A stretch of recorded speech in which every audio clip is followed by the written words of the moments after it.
오늘은 우리 교회가 지키는 특별한 절기의 주일입니다. 그래서 오늘 우리는 특별한 주일을 지납니다. 예수님께서 나귀를 타시고 예루살렘에 들어가셨을 때에 사람들이 예수님을 향하여 승리 그리고 아름다움을 상징하는 종려나무 가지를 꺾어서 흔들면서 예수님을 환영했던 그 역사적 사실을 근거로 해서 이번 주일을 가리켜 종려주일, 팜 선데이라고 부릅니다. 또는 역사적으로 보니까 이 종려주일을 호산나 주일, 도미니카 호산나라는 이름으로 부르기도 했었는데, 이것도 예루살렘으로 입성하시는 예수님을 환영하는 그 사람들이 호산나 호산나 이렇게 외친 데에서부터 그 역사적 유래를 찾을 수 있습니다. 호산나, 이 말을 우리말로 한다면 아마 지금 우리를 구원해 주십시오, 이 말이 가장 정확한 해석 가운데 하나일 것입니다. 영어로 한다고 하면 아마 Save us now 이런 정도 번역할 수 있을 것입니다. 이 종려주일은 예수님이 세상을 구원하기 위해서 십자가를 지시려고 예루살렘에 들어오시는 그 입성을 기념하는 그 절기입니다. 이날에 수많은 유대인들이 예루살렘으로 입성하시는 예수님을 맞이하면서 예수님께서 이제 온 인류를 구원할 것이다 하는 기대, 그리고 그 소망을 가지고 그것을 기념하면서 예수님 앞에 뛰어나와 환영을 하고 종려나무 가지를 흔들면서 환호성을 올리고, 그러면서 또다시 예수님 앞에 우리를 구원해 주십시오, 지금 나를 구원해 주십시오 하는 뜻으로 호산나 호산나 라고 하면서 호산나를 외쳤습니다. 그러나 역사를 지나고 나서 가만히 보니까 여기에는 우리가 정말 가슴 아픈 또 다른 사연이 우리에게 등장합니다. 그것은 이렇게 사람들이 모여서 예수님 앞에 나를 구원해 주십시오, 오늘 이 순간 나를 기억하시고 나를 분명히 구원해 주시기를 소망합니다 라고 하면서 그 많은 사람들이 나와 예수님 앞에 환호를 올리고 예수님 앞에 구원을 사모하고 예수님 앞에 축복을 사모했지만, 그러나 그 사람들이 얼마 되지 않아서 다 도망가 버리고, 얼마 되지 않아서 다 예수님을 배반해 버리고, 얼마 되지 않아서 모두가 다 파멸을 당하고 말았다고 하는 역사적 사실입니다. 왜냐하면 그들이 오늘 예수님을 상대로 하여 구원해 달라고 하는 이 구원의 목적 자체가 영적이지 못했고 하나님의 나라에 합당하지 못한 세상적인 생각, 세상적인 구원, 세상적인 축복을 사모했기 때문이었습니다. 그들은 하나님의 뜻을 알지 못한 채 자기의 생각을 내세우고 자기의 구원을 사모하고 자기의 축복을 간절히 간구했기 때문에 예수님을 배반하고 예수님을 배척하고 결국 파멸을 당할 수밖에 없었습니다. 오늘 우리에게 가장 중요한 사실 가운데 하나는 주님을 바로 알고 주님이 우리에게 베풀어 주시고자 하는 참된 구원이 어떤 것인가, 주님이 우리에게 베풀어 주시고자 하는 참된 축복이 어떤 것인가 하는 것을 분명하게 깨닫고 그것을 분명하게 바라보면서 주님 앞에 호산나를 외칠 수 있는 저와 여러분이 되어야 될 줄로 믿습니다. 이 인생 가운데 우리의 죄악의 문제를 해결해 주실 예수 그리스도를 향하여 우리의 죄를 용서해 달라고 호산나를 외칠 수 있는 여러분 되시기를 주님의 이름으로 축복합니다. 이 세상 왔다가 지나가는 삶 가운데에 한계가 있는 인생을 살아가면서 예수님 앞에 구원받고 예수님 앞에 인정받을 때에 우리는 영원한 인생, 영생을 얻을 수 있다고 하는 사실을 분명히 알기 때문에, 그리고 그 영생을 우리에게 주실 분이 바로 오늘 예루살렘에 입성하시는 예수 그리스도라고 하는 사실을 분명히 알기 때문에 그분 앞에 호산나 호산나 외치고 찬양할 수 있는 여러분들 모두가 되시기를 주님의 이름으로 축복합니다. 이 땅에 살아가는 동안 예수를 믿고 그리스도인으로 살아갈 때에 결단코 좌로나 우로나 흔들리지 아니하고 분명히 그리스도인의 자리를 지키고 참된 신앙을 지키기 위하여, 그래서 우리 가운데 하나님의 나라를 보호하고 하나님의 나라를 확장하고 하나님의 나라를 위하여 우리의 몸과 마음을 바쳐 충성하겠다고 하는 다짐을 가지고 예수님 앞에 호산나를 외칠 수 있는 여러분 모두가 되시기를 주님의 이름으로 축복합니다. 이 종려주일은 예수님께서 이제 당신이 모든 인류의 구원을 위하여 이 땅 위에 메시아로 오셨다고 하는 사실을 드디어 공개적으로 선포하는 바로 그 예식입니다. 이제부터 곧 일주일 후에는 드디어 이 모든 승리를 우리에게 보여주실 그 부활을 예견해 줬다고 하는 데에서 커다란 의미를 찾을 수 있는 그야말로 중요한 사건 가운데 하나입니다. 오늘 이 종려주일의 사건을 통하여 이 종려주일이 다시 한번 참다운 의미가 그 어떤 것이며 우리는 과연 이 종려주일을 어떻게 맞이해야 하는가 하는 것을 생각해 보고자 하는 것이 오늘 설교의 가장 중요한 내용인 것입니다. 종려나무는 여러분에게 늘 말씀드렸던 것처럼 야자수라고 불리우는 나무입니다. 그리고 이 밤출이라고 하는 것은 에집트 또는 메소포타미아 또는 아라비아 등지에서 주로 자라는 나무입니다. 옛날부터 셈족들은 이 종려나무를 정말 귀한 나무로 여겼습니다. 성경에 왜냐하면 이 종려나무에 대하여 여러 가지로 이야기하고 있는데 주로 이 종려나무를 말할 때에 의인을 말하고 있습니다. 의인이 종려나무와 같고 의인은 백향목과 같이 번창한다고 말씀해 주기 때문입니다. 그래서 언제나 의인을 비유할 때 종려나무를 비유했기 때문에 이스라엘 사람들은 이 종려나무가 정말 귀한 것이다 라고 생각하게 됐다는 것입니다. 그렇습니다. 의인은 종려나무입니다. 의인은 종려나무와 같이 된다는 의미를 내포하고 있는 것입니다. 여러분, 그 종려나무는 몇 가지 특징이 있습니다. 우선 종려나무를 머릿속에 한번 떠올려 보십시오. 이 종려나무야말로 이 남쪽 지방에 아주 시원한 정취를 우리 마음에 줍니다. 마음속에 이 종려나무를 생각할 때마다 우리 마음이 시원해지는 마음을 가질 수 있다는 말입니다. 저 미국의 플로리다나 또는 카리비안 지방의 어느 특정한 지역에 가면 이 야자나무, 다시 말하면 이 종려나무가 있는데 그 나무 자체가 그야말로 그것이 장관을 이루고 그 나무 자체가 그야말로 남극의 정치를 훌쩍 숨기게 하는, 느끼게 하는 그런 나무입니다. 정말 시원한 나무입니다. 그런가 하면 종려나무는 품위가 있는 나무입니다. 저도 어렸을 적에 저희 집에서 종려나무를 화분에 기른 기억이 있습니다. 다른 어떤 나무보다도 종려나무는 뭔지 모르는 품위가 있는 나무입니다. 권위가 있습니다. 종려나무 자체가 정말 깊은 그런 아름다움을 포함하고 있다는 말입니다. 의인은 이 종려나무와 같이 시원한 사람입니다.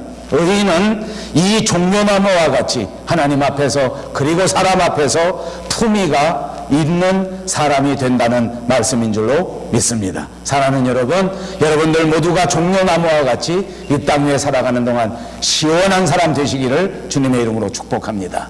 여러분 모두가 종려나무와 같이 이 땅 위에 살아가는 동안 깊은 품위의 사람 되시기를 주님의 이름으로 축복합니다. 종려나무는 그런 나무입니다. 그 다음에 이 야자수 나무는 정말 아주 시원한 나무인데 또 특징이 있습니다.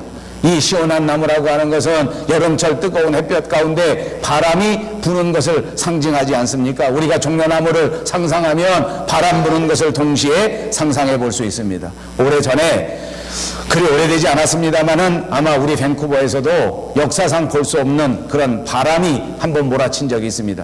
비바람이 막 몰아쳤는데 밴쿠버에 있는 모든 나무들이, 그 엄청난 크기의 나무들이 힘없이 무너지는 것을 우리가 다 목격했습니다. 왜냐하면 뿌리가 깊지 않기 때문입니다. 이곳 밴쿠버 땅에 사는 나무들은 이런 비바람이 몰아올 역사가 잘 없기 때문에, 그러니까 뿌리를 깊이 내릴 필요가 없기 때문에 뿌리를 그저 얕게 내리고 웃자라는 나무들이 많다고 합니다. 그러다가 기상이변을 통해서 비바람이 막 몰아치니까 그만 다 넘어지고 말았습니다. 근데 여러분, 종려나무는 역사상 많은 바람과 함께 자라나온 나무입니다. 늘 비바람이 붑니다. 늘 기상이변 가운데에서 생겨진 나무가 종려나무입니다. 그렇기 때문에 이 종려나무는 뿌리가 깊습니다. 그렇기 때문에 이 종려나무는 든든한 나무입니다. 아무리 바람이 불어도 흔들릴 뿐 쓰러지지 않습니다. 여러분, 성경이 우리에게 말씀해주는 의인을 생각해 보십시오. 7번 넘어져도 8번째 일어나는 사람, 그 사람이 의인이라고 성경이 말해주고 있습니다. 그렇습니다. 7번 넘어졌지만 8번째 일어날 수 있도록 하나님께서 그를 붙들고 계시다고 하는 것을 우리에게 가르쳐주는 것입니다. 그것이 종려나무입니다.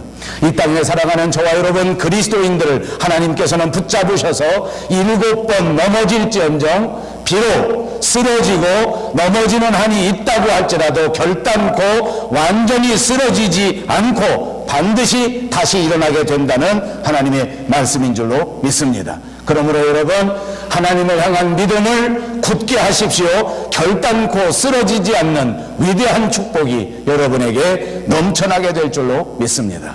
믿음의 사람의 결정적인 특징입니다. 믿음의 사람이라고 해서 바람을 맞지 않는 것은 아닙니다. 믿음의 사람이라고 해서 흔들리지 않는 것도 아니란 말입니다. 그러나 믿음의 사람은 아무리 바람을 많이 맞는다고 할지라도, 믿음의 사람은 비록 바람 때문에 조금 흔들린다고 할지라도 그 바람 때문에 쓰러져 버리지 않는다는 사실입니다.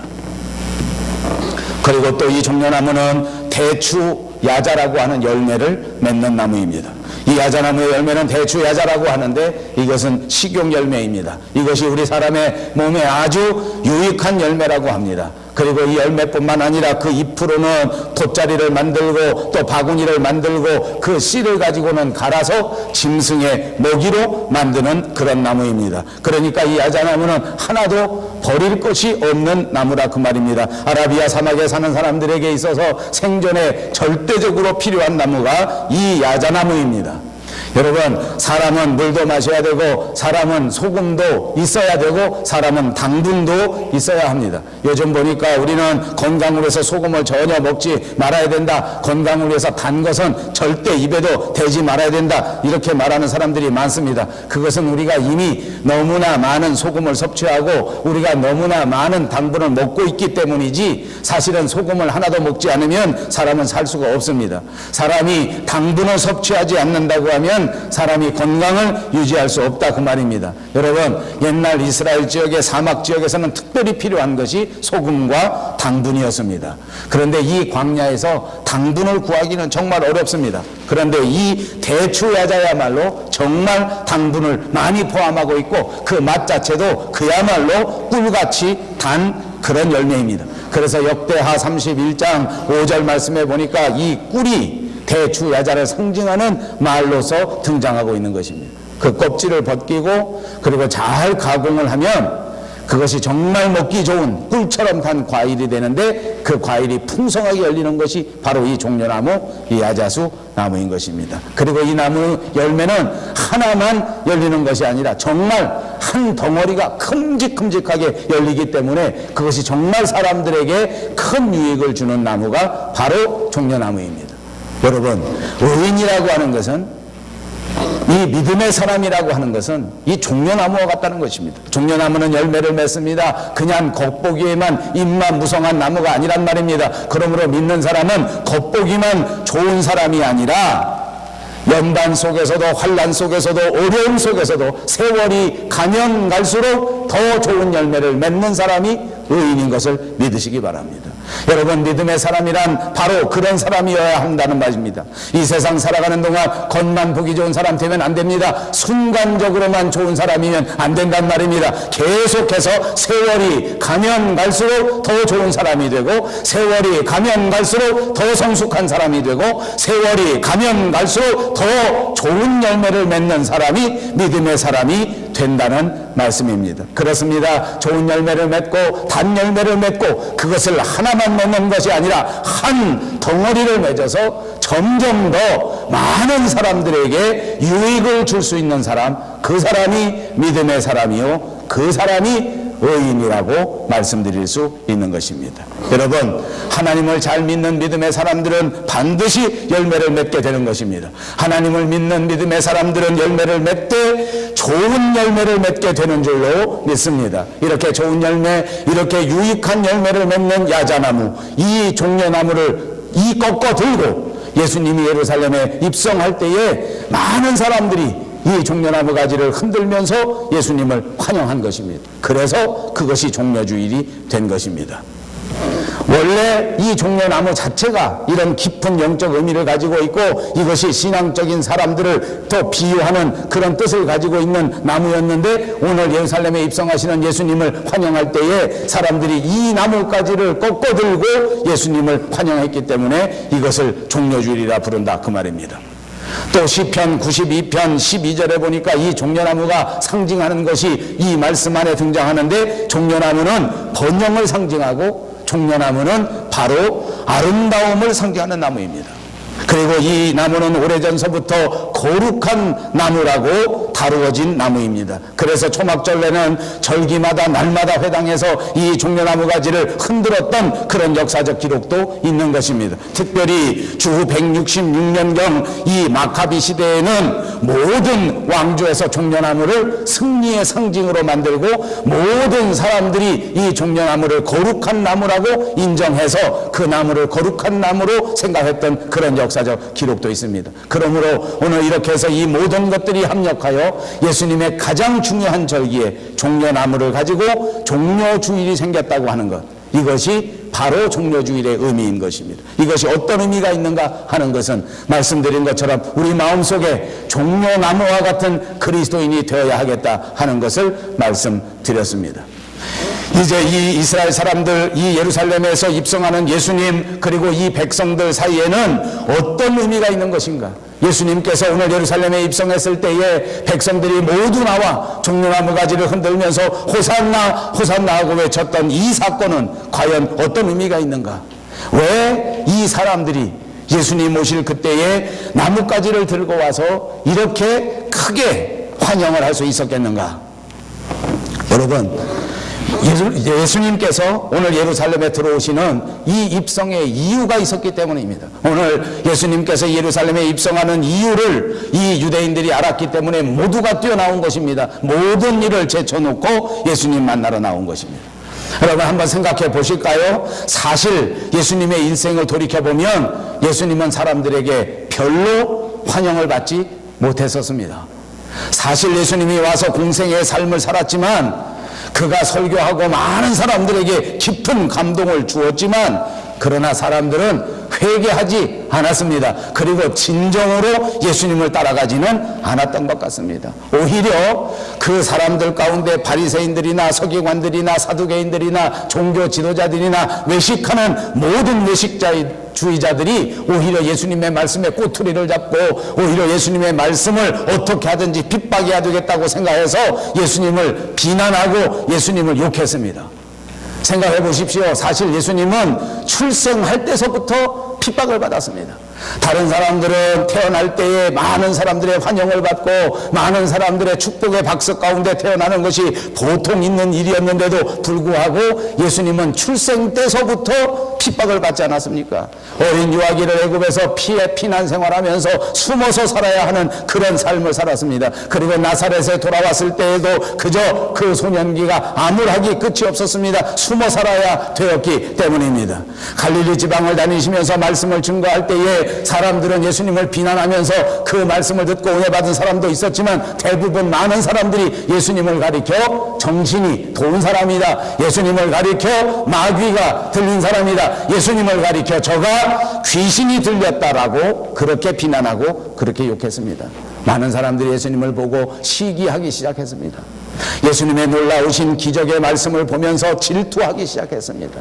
예수님의 말씀이 그야말로 깊이가 있고 그 예수님의 말씀이 권위가 있다고 하는 사실 때문에 많은 종교 지도자들은 그를 미워한 나머지 그를 뒤에서 죽여버리라고 모의했던 사실도 성경에 기록되고 있습니다.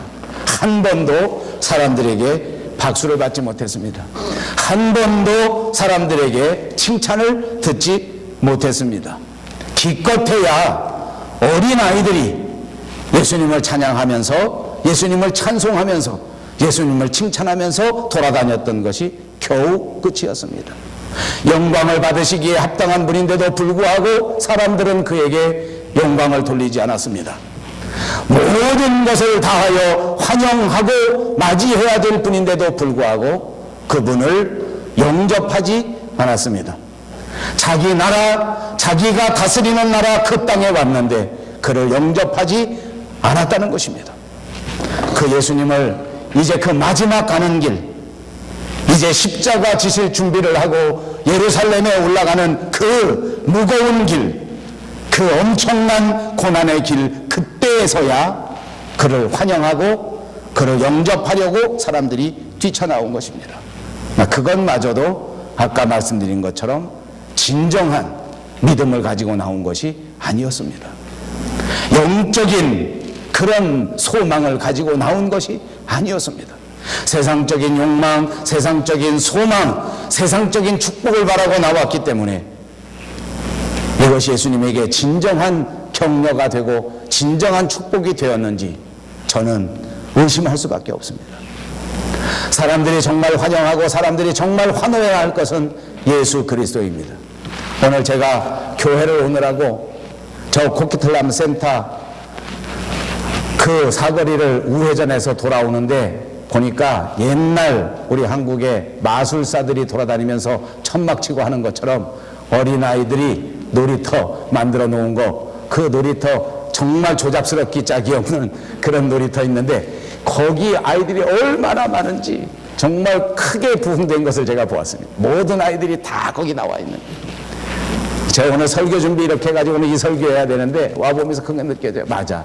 오늘 이 사순절, 이 아름다운 계절에 예수 그리스도를 찾아 그분을 환영하고 그분에게 종려나무 가지 꺾어들고 그분을 소망하고 정말 영적인 그런 어떤 소망 우리 마음속에 새롭게 하는 절기에 모든 사람들이 그런 데에는 관심이 없고 오래간만에 햇볕 비치고 오래간만에 아이들 놀게 해줘야 되겠다니, 어디 평상시에는 사람을 찾아보기 어려운 이 밴쿠버 도시에 어디서 나왔는지 모를 사람들이 그냥 가득 차 있습니다.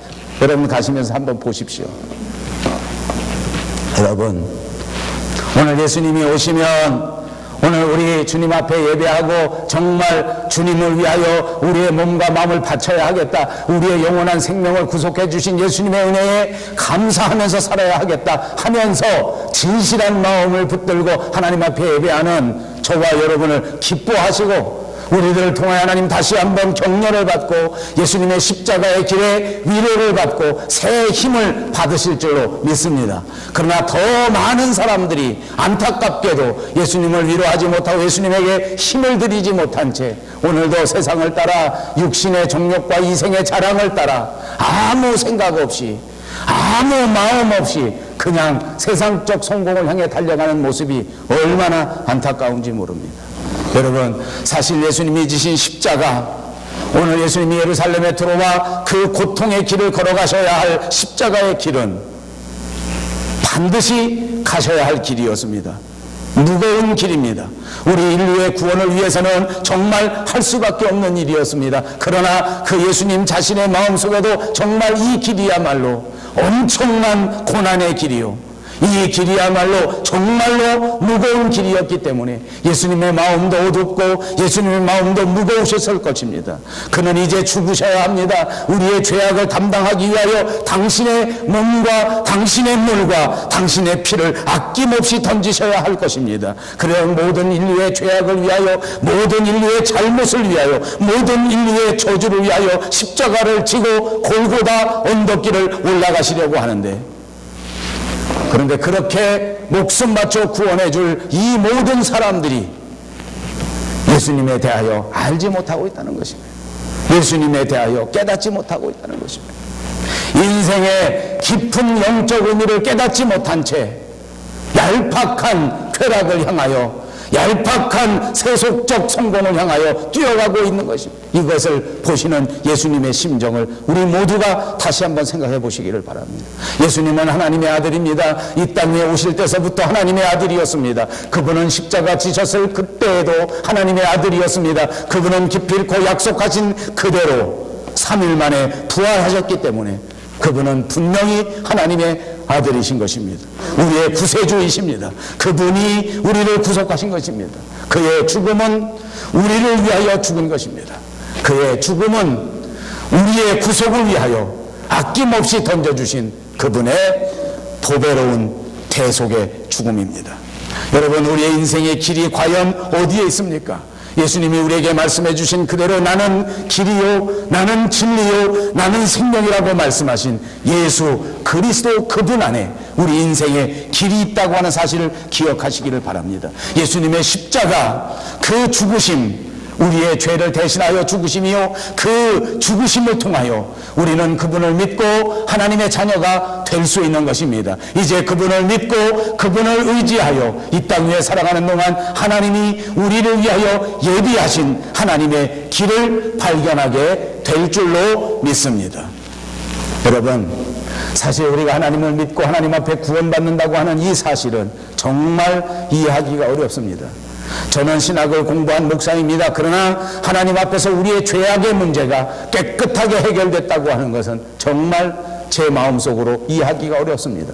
솔직히 말씀드리면 제가 목회를 감당하는 동안에도 때로는 제 가슴 속에 있는 죄악 때문에, 죄가 저지른 잘못 때문에 하나님 앞에 그 문제를 해결하지 못한 채 정말로 안타까워하고 정말로 가슴 아픈 마음으로 눈물을 하나님 앞에 기도할 때가 한두 번이 아니었습니다. 왜냐하면 내 이성으로는 내 죄악의 문제가 해결될 수 없기 때문입니다. 우리의 지식으로는 우리의 죄가 해결되기 어렵습니다. 아무리 신학을 공부한 사람이라 할지라도, 아무리 신학적으로 말한다고 할지라도 이 죄가 깨끗이 없어진다고 하는 것은 설명하기가 어렵습니다. 설명하기가 어려울 뿐만 아닙니다. 이것을 이해하기는 더 어렵습니다. 어떻게 죄인이 죄를 지었는데 그 죄가 그냥 싹 없어진단 말입니까?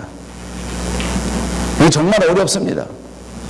영적으로 생각하면 더 어렵습니다. 신학적으로 생각하면 더 어렵습니다. 어떻게 죄를 지었는데 그 죄의 대가도 지불하지 않았는데, 그 죄에 대하여 값을 지불하지도 않았는데 어떻게 깨끗이 없어질 수 있느냐 이거예요. 그런데 성경이 우리에게 말씀하지 않습니까? 유일한 방법이 있다고 하는 것입니다. 그것이 무엇입니까? 예수 그리스도를 구주로 영접하고 하나님을 아버지로 영접하라는 것입니다. 하나님의 아들이 되라는 것입니다. 하나님의 자녀가 되라는 것입니다. 하나님의 자식이 되면 그것이 우리가 구원을 받을 수 있는 길이 된다고 설명해 주고 있는 것입니다. 사랑하는 여러분, 조금 이해가 가지 않습니까? 아이들은 부모님의 속을 새깁니다. 아이들이 자라나면서 잘못하는 것이 한두 가지가 아닐 것입니다. 부모는 속이 상합니다. 부모는 화가 납니다. 그래서 너 이놈, 너는 내 자식이 아니다. 당장 911에 전화해서 잡아 가시라, 이렇게 말하는 부모는 거의 없습니다. 물론 요즘 TV에 보니까 자기 자식을 때려서 죽이는 부모도 있기는 있습니다만, 그건 아무리 자식이 잘못해도 불쌍한 마음으로 다시 사랑하고 다시 용서하게 되는 것이 부모의 마음입니다. 그러므로 하나님이 우리의 아버지가 되신다고 하면 하나님께서는 우리를 보실 때에 불쌍하게 보신다는 것입니다. 우리를 용서하는 마음을 가지시고 우리를 바라보시는 줄로 믿습니다. 이렇게 간단한 것입니다. 하나님은 아버지가 되고 나는 그분의 자식이 되면, 그러면 죄가 없어진다는 것입니다. 왜? 그분이 내 아버지시기 때문에. 때로는 그 아버지가 나를 야단칩니다. 때로는 그 아버지가 나를 고치시기 위하여 여러 가지 방법을 동원하십니다. 때로는 그 아버지가 아무 말씀도 하지 않으시고 나를 기다려 주십니다. 때로는 그 아버지가 할 말이 있으시지만 할 말씀을 하지 않으시고 참아 주십니다. 그리고 끝까지 참아주시고 끝까지 견뎌주시고 끝까지 용서하시고 끝까지 기다리셔서 기필코 나를 사람으로 만들어주시는 분, 그분이 부모님이신 줄로 믿습니다. 이것이 부모의 심정입니다. 이것이 부모의 사랑입니다. 이것이 저와 여러분의 하나님의 사랑인 줄로 믿습니다. 그러므로 여러분, 이 종려주일에 다시 한번 우리 마음속에 깊이 생각하십시오. 우리는 하나님의 자식이 되었습니다. 우리 한번 입으로 해보십시다. 우리는 하나님의 자식입니다.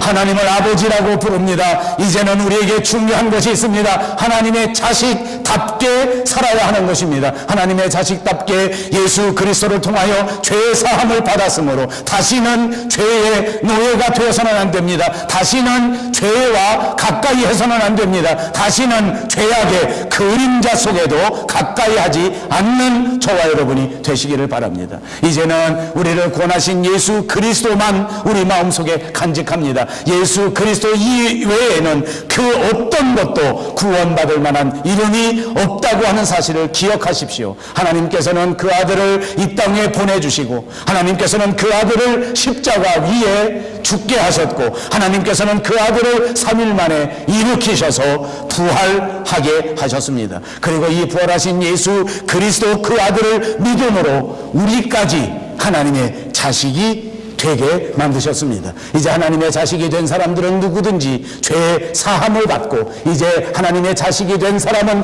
누구든지 의로운 사람이 된 줄로 압니다.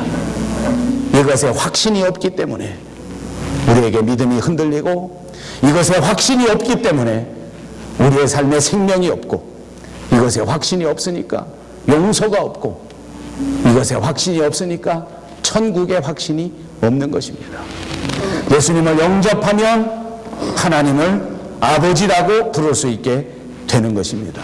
그래야 예수님을 통해서 하나님의 자녀가 될 수 있다는 이 놀라운 은혜가 우리에게 임하는 것입니다. 이것을 위해서 예수님이 이 땅에 오신 것입니다. 이것을 위하여 오늘 이 주간에 이 종려주일에 예루살렘 성에 들어가신 것입니다. 이것을 위하여 예수님께서 그 무거운 짐을 지고 골고다 언덕을 십자가와 함께 걸어가신 것입니다. 이것을 위하여 예수님께서 우리를 위하여 희생하신 것입니다. 이것이 종려주일입니다. 나는 어떻게 해야 합니까? 이렇게 무거운 짐을 지고 이렇게 마지막 갈보리 언덕을 향해서 걸어가신 이 예수님이 예루살렘에 오셨는데 나는 어떻게 해야 할까? 그분에게 격려를 드리고, 그분에게 나의 사랑을 드리고, 그분에게 나의 찬양을 드리고, 그분에게 나의 충성을 드려야 하지 않겠습니까? 오늘 그분을 환영하기 위하여 나와 겉옷을 벗어 던지고 종려나무 가지를 꺾어들어 호산나 호산나, 지금 나를 구원하소서, 주여 주님을 찬송합니다. 주님 앞에 우리의 모든 정성과 우리의 모든 사랑과 우리의 모든 목숨까지도 주님 앞에 드립니다. 다윗의 자손 주의 이름으로 오시는 이요 모든 영광을 받으시옵소서. 이렇게 그분을 찬양하는 그 자리에 저와 여러분이 있어야 하지 않겠습니까? 예수님은 우리를 구속하기 위하여 이 땅에 오셨는데 이런 사실은 아무것도 아랑곳하지 아니하고 지금 이 순간에도 오로지 세상적 삶을 향하여, 세상적 쾌락을 향하여 들로 산으로 뛰어다닌다면 어떻게 주님을 기쁘시게 하고, 어떻게 주님 앞에 새 힘을 드리고, 어떻게 주님 앞에 충성을 드릴 수 있겠느냐 말입니다. 사랑하는 여러분, 이 주간은 드디어 종려주일을 기점으로 고난주간이 시작됩니다. 우리가 지켜오는 이 사순절 대행진 가운데 그야말로 클라이맥스입니다. 이제 이 클라이막스, 이 사순절 그 중요한 중간에 예루살렘에 입성하시는 주님을 꼭 기억하시고 그분을 환영하시는 그 자리에 여러분 꼭 계시기를 주님의 이름으로 축복합니다. 예수님이 무거운 짐을 지신